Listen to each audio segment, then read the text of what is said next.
AI is evolving faster than ever, and as educators I think it's time that we started committing to some sort of deliberate and intentional action and follow some guidelines to prepare ourselves for the future, not just ourselves as educators but also the kids that we teach.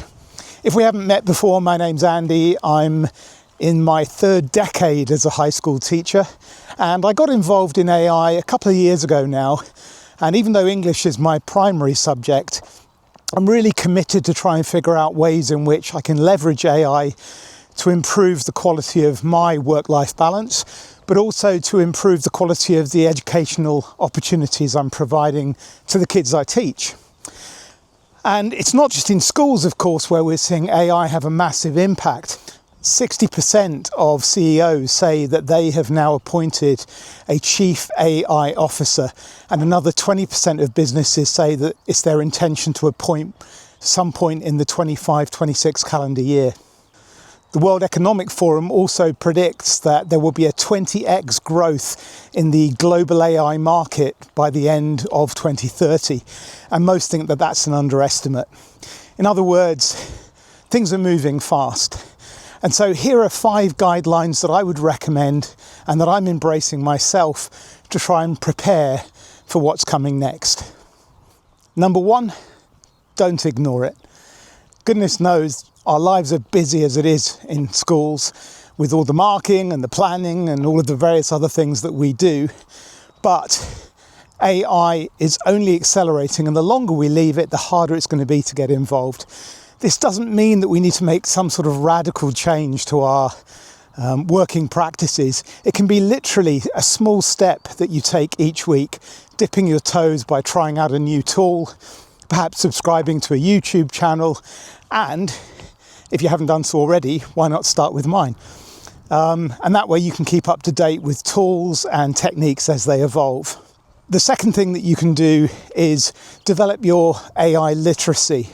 And by that I mean be committed to lifelong learning, be prepared to adapt and to find new ways of achieving your objectives. Once you spend a little time with AI, you'll probably come to find, like I have, that it actually saves you time. There's lots of mundane administrative tasks that AI is excellent at, and I'll often use it now to get a rough draft on an email that I might be sending, or to put together the opening remarks for a set of reports that I have to write. I'm not using it yet for marking. I'm an English teacher primarily, and much as I'd like AI to be able to help me in my piles of essays, it's not there yet. And even if it was, I'm not sure I'd want to use it that way, because it's through marking the essays that I get an insight into where each individual student is and how I can help them. And I'll talk a bit more about that again in a little while. But definitely improve your literacy with AI. And that brings me to point 3, which is all about prompt engineering. The outputs that you get from an artificial intelligence system like ChatGPT or Claude, Grok, Gemini, whichever model you tend to use, and for what it's worth, I'm a model agnostic. I'll use whatever I think is the best tool for the job at any given time. But the quality of the output will always be determined by the quality of the prompt that you're using. And I see this quite a lot with my colleagues. People get varying results depending upon the input you put in. The input you put in. You can tell I'm an English teacher. My recommendation would be to spend a little bit of time learning about prompt engineering, and I'll be covering that in future videos as well, with the things that I've learned over the last couple of years. What kind of prompt structures work best? And then you can build a template of prompts that you can just cut and paste and then adapt for your individual needs. So you've probably heard the phrase garbage in, garbage out. And it's never been so true as it is with AI. If you use a terrible prompt, you'll get a pretty terrible outcome. A carefully shaped prompt, and you'll be surprised what these large language models are capable of.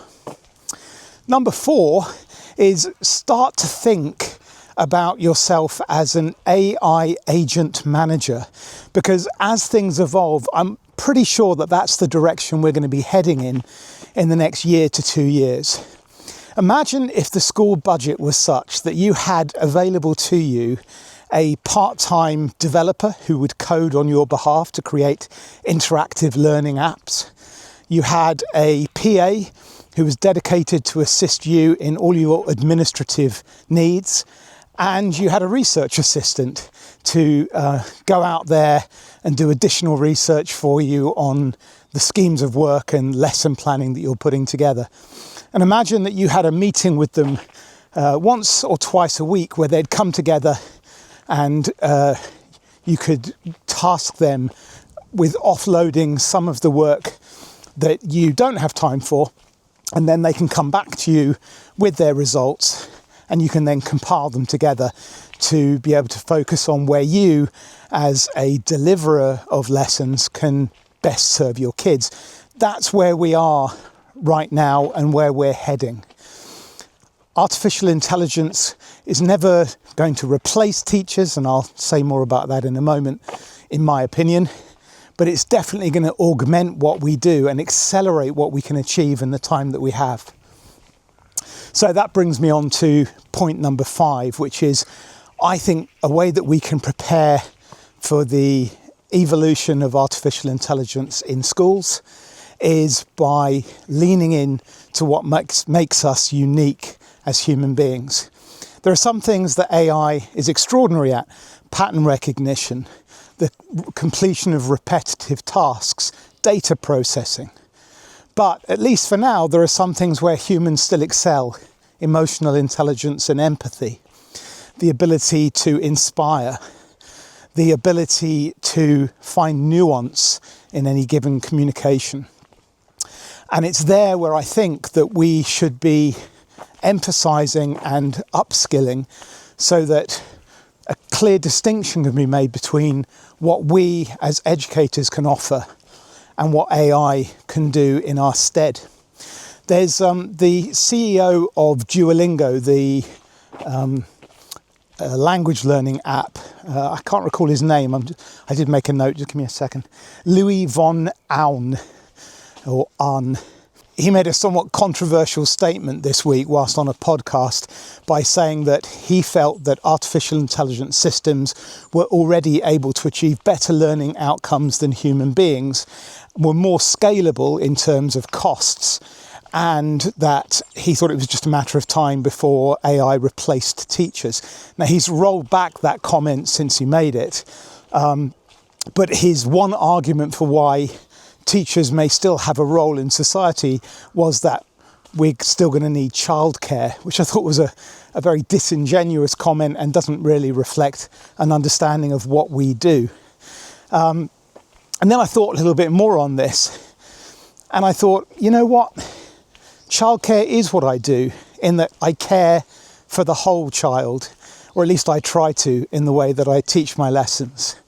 We're not just there to achieve academic outcomes. It's an important part of what we do, but it's not the only thing that we do.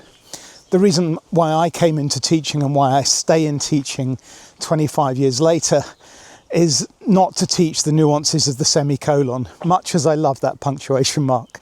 It's more a case of modelling what I think it is to be a holistic and evolving human being, and encouraging the young people in my care to realise their potential across the board, and not just in their compositions or their writing or their ability to write to assessment objectives. So yes, I think we're involved in childcare, and no, I don't think that role's going away, but not in the sense that we're babysitting kids, but we're invested in the development of them as whole human beings. So these are the 5 ways in which I'm preparing for the AI revolution or evolution. Number 1, I'm trying to be part of the conversation. 2, I'm looking for ways to increase my own AI digital literacy. 3, I'm looking for ways in which I can improve my ability as a prompt engineer. 4, I'm aiming to become an AI agent manager so that I can outsource the parts of my work that I don't have the time to do, or that AI can do better, And then number 5, that all important one, I'm leaning into what makes me unique as a human teacher and hoping that AI will augment and complement what I do. So I hope you found that useful. If you did, please hit the like button. Think about leaving a comment below. And I'm aiming to upload more content and on a more regular basis now. I have for the last 15 weeks or so been doing a weekly podcast, but getting feedback from the community, I'm getting the impression that people would prefer audio-visual content and also more tutorials. So that's the direction in which this channel will be heading. So thanks for listening. Take good care of yourselves. Thanks for everything you do as a teacher or as an educator yourself. And I'll see you next time.